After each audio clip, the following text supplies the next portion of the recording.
Hello, hi. Um, so let's talk a little more about spacetime today and the ways in which we're making use of spacetime, mindfully or mindlessly. And here, this one is a four eyes. It's the minimum system of universe, system making sure that we have a membrane binding an inside of universe to the outside of universe.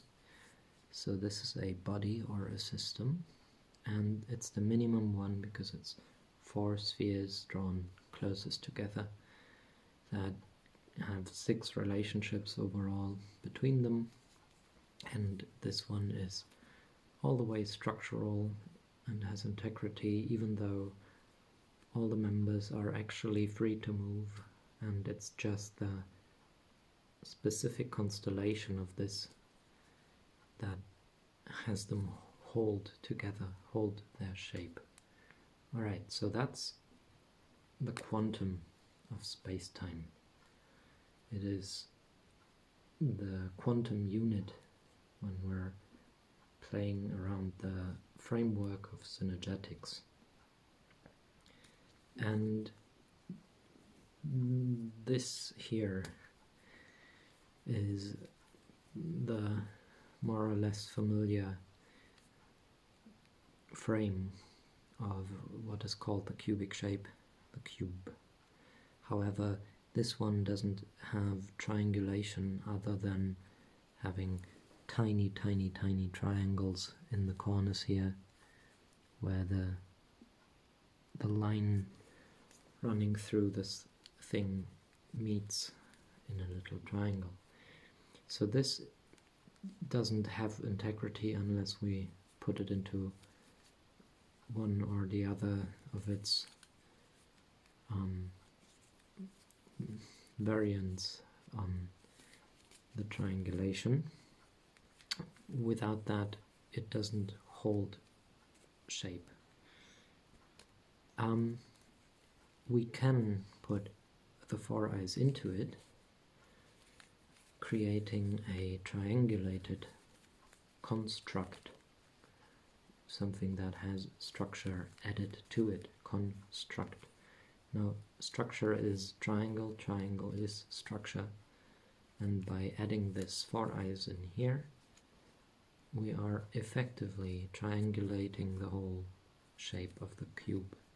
So now this cube has a shape, held in place by the four eyes. And the volume of this, the quantum volume, is 3. So the volume of the four eyes in it is 1, and the volume of the whole thing here is 3. However, in order to make this, I have had to shorten these yellow straws. So I've got a whole dozen straws left over. And you can see here that I could have put them into this constellation rather than the cubic one. And if I had done so, I would have gotten the 8 eyes as this one. And since this has exactly the same length of its vectors, or as I call them, fingers, as our little quantum reference volume here, these are of the same kind, and this is a volume 1, this is a volume of 4, albeit only twice as many members. So adding one of these plus another can have us have this with a volume of 4. And I could rearrange this one to have the shape of that, but then again it wouldn't have a shape, and I couldn't have it hold the shape unless I added triangulation, micro or macro. All that being said, I have been looking into the origins of the frame of mind that has us all entranced, sort of, or most of us, which is the kind of solid mindset of the static space separate from linear time and all of these axiomatic common sense, it seems, notions that are all wildly fantastic insofar as they are fidgets of the imagination. The axioms all abstract away from the reality that we find in experimental evidence. And I was looking into that, wondering where does that all come from. And what I got to, among many places, is the platonic solids, right?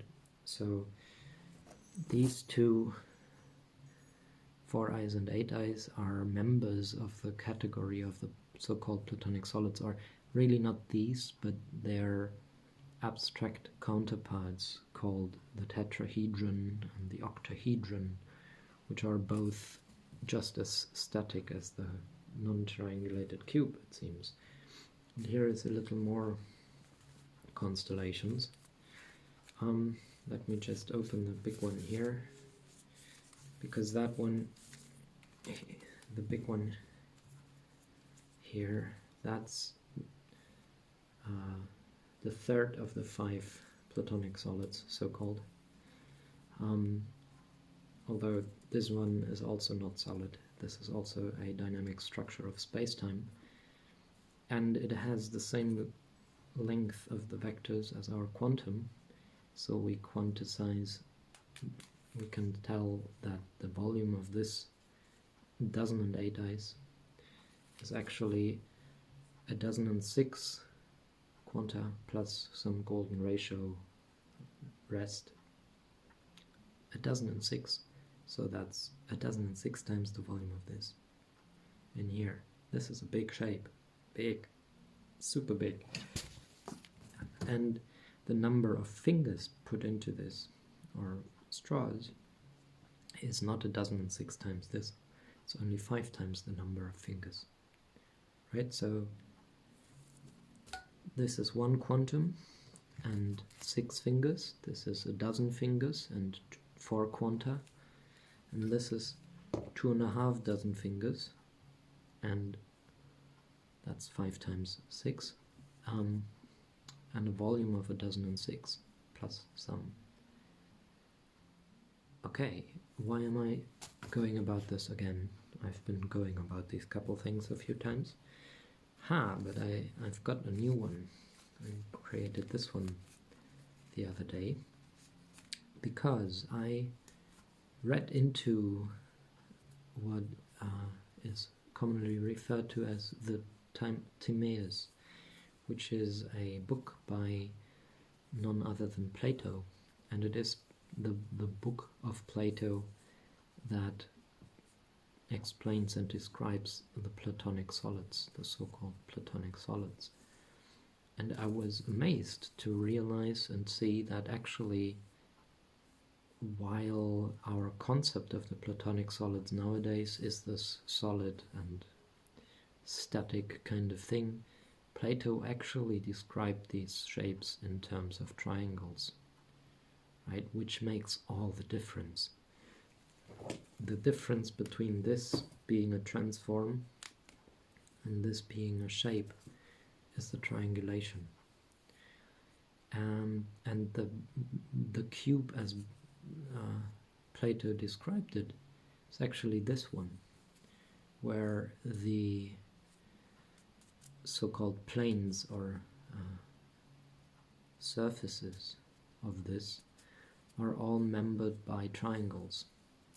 You can see these tend to go either out or in a little, because I guess I was not exactly precise with my rounding. I guess that's a rounding error because there is an incommensurability between this length and that, where this here, the normals, if they are 1 each, then the fingers of the four eyes that are necessary to manifest this one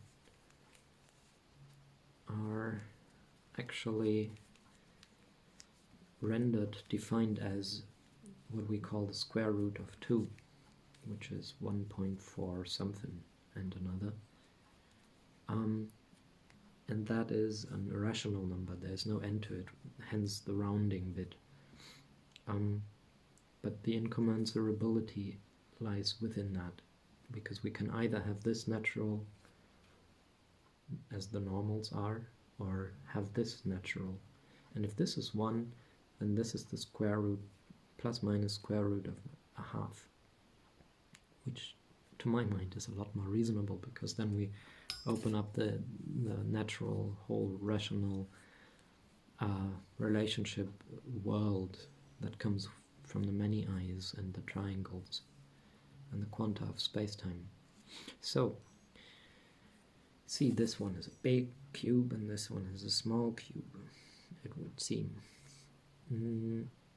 Indeed, the length of the edges of the cube here on my right hand side, I don't know if it is right in the video, never can tell, but it is the same length as the quantum that we have in here, which makes these diagonals here the same as the normals of my little cube, right? So the green and blue on this one are the same length as the yellow on this, allowing me to make this bigger box. But that takes a lot of pieces, a lot of members. To manifest this one, to manifest this one takes 1,006 fingers, and 12 of them need to be cut so that they work together as a box, giving us leftovers of 12. To make this one, I did need more actually, so this is actually altogether 36 fingers, and a full 24 of them had to be cut short.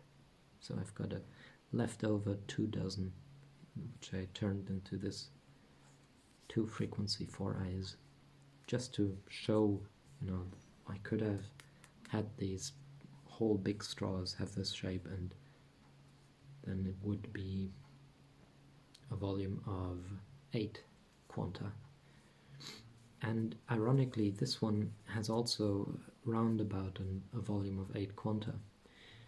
I can't tell you the exact number right now out of the top of my head. I've just calculated it, and it comes out to be something more than 8, a little more, 8.5, or a little less than that.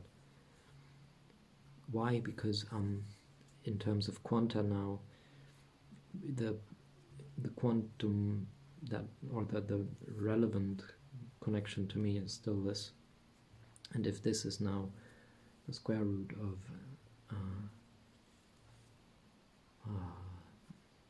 if this is the square root of 2 is the length of my relative quantum, then the volume of this whole thing is 3 times the square root of 2 to the 3rd power. And listen, I'm terrible with mathematics. Don't take my word for this. Please check if you need to, and if you've come to a different conclusion, please let me know. But I think about the volume of this is about 8. But again, if I had it this way, it would be less than 8, or perhaps exactly 8, and with this out, it would be more than 8, perhaps. Yeah, there's not... all of these things are somewhat rounded. Alright, but to make this, the fact remains I had to harm 2/3 of these straws. I had to cut them shorter, which gave me leftovers. In common terminology, that would be waste, right? We've wasted this whole thing to make this.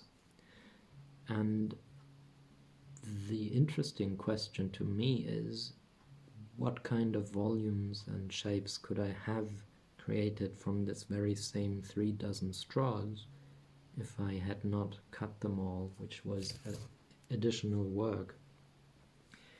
And I've looked into that with my magnetoids over here a little, and I can tell you there is clearly a lot of shapes that can be created out of 3 dozen fingers. And I'm not even sure I've got them all. Probably not. There's probably more to these, but let me show you. So perhaps interesting to begin with is this one,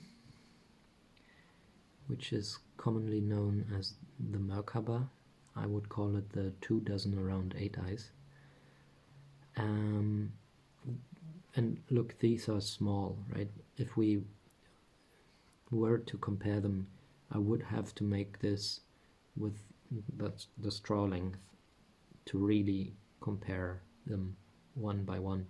And I've got that around here, but I don't have them all made in that way, and this will suffice if we just keep in mind that the relative unit of measure has always to do with the length of these fingers.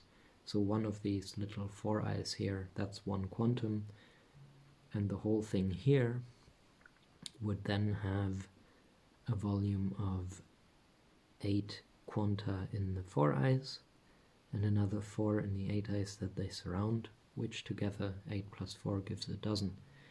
So this has a quantum volume of a dozen, where this has a quantum volume of 8. Good. Now, that's one. We also have the sort of the inverse of this dozen, 2 dozen around 8 eyes, which is the 2 dozen 8 eyes, this one. It's the same structure inside out. In one case we have an empty room in the heart, the 8 eyes, and in the other we have a nucleus in the heart. And there is ways in which we can shift our language or our thinking about the volume of this, because usually when people speak of the quantum volume of this shape, as Bucky did, he called it the vector equilibrium, and he thought of the volume of this thing as 1,008, because there is exactly 8 of these 4 eyes in there, and between them are these cavities which are half 8 eyes. Half an 8 eyes has a volume of 2. There's 6 of them. 2 times 6 is a dozen, so it's 1,008 altogether. However, while that is one way to consider it, I wouldn't say it's the proper volume of this, because those cavities are open. There is nothing to contain a volume there. If I were to put a membrane over here, that's a different story, but that's not what we're doing today. We're really looking into basically the volume that is contained by the triangles themselves, and then this has a volume of 8, right? So this is a volume of 8, where this is a volume of a dozen. Yep. All right, on to the next. I also could make this one, which is essentially this twice, like mirrored. It's one on the bottom and one on the top, minus the 3 fingers inside that would define the interface between the two. I kind of left them out because I wanted to have 3 dozen. I could take off one of the tips, this one, and put the 3 in there, have a floor. The volume of this is 2 times 8, which is 1,004. Okay, so this has 1,004 volume, where this has a volume of 12, same number of fingers. But that's not it. We can also grow this one, which again, there is no inner fingers in this. I've left them out so that I could grow the membrane as big as I could, and it's still structurally integral. It's all good. And this has a volume, if we look at it, this is 1 8-eyes, 2 8-eyes, 3 8-eyes, 3 times 4 is 12, and between them is 2 and 4 4 eyes. So this has also a volume of 12, which is the same exact volume quantitatively, not qualitatively, but quantitatively. It's the same volume as this one. It's a different shape though. And that's not it yet. One of my all-time favorite shapes is this, and this time with inside struts there. It wouldn't need them to be stable, but this with them in there is the full 3 straws. And this is half an 8-eyes, actually half a 2-frequency 8-eyes. Super duper useful shape for many reasons, not least that it has a hexagon on one side and a triangle on the other, and both of them have the same circumference, but they have vastly different areas, because this triangle here has an area of 4 eyes. You see, one triangle is an eye, so there's 1, 2, 3, 4 eyes with a circumference of 6. On the other side we have 6 eyes with 6 circumference, so more area. Hex is big. And this beautiful structure has again a volume of 3 of them is 8 eyes, 3 times 4 is 12, and between them is 4 eyes. So also the same volume of 12 quanta. Same volume as this and this. That's interesting. There's some continuity there. We also have this awkward kind of thing, which I got by taking one of these dozen around 8 eyes and turning these fingers of the 8 eyes in there by 90 degrees between these tips, giving me this shape. And I can't tell you the volume of it, alas, I don't know. There's probably a way to figure that out, I don't know that way. But by looking at it, I would guess it's quite voluminous. Quite so.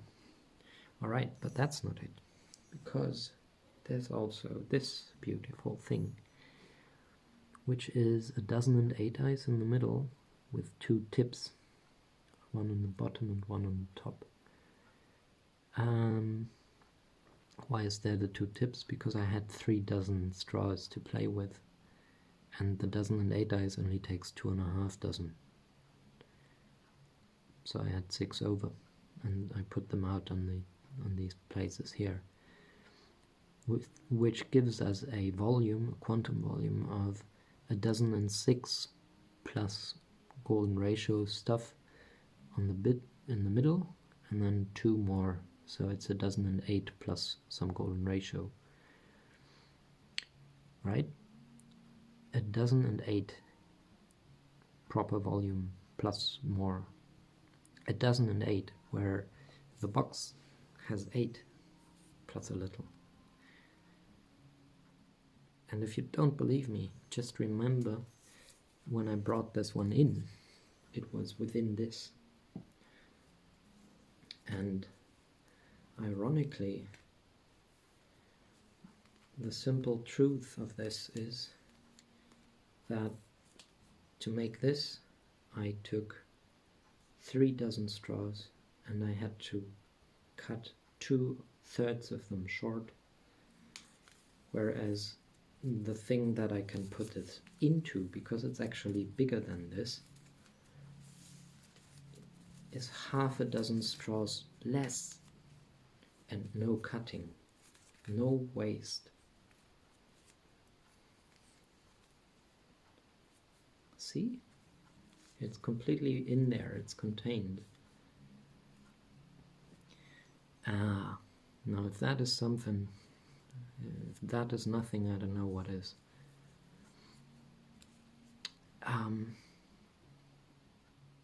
Yeah, well, of course, there's not just quantities to these structures, there's always also qualities, and we can always qualify the kind of volume that we have in terms of its properties with regards to the sort of subsets of volumes that are contained or make up the structure.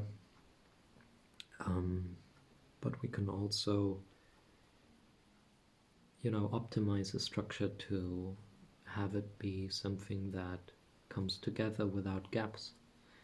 And that is clearly something that the so-called cube is heralded for. They consider it to be a space filler.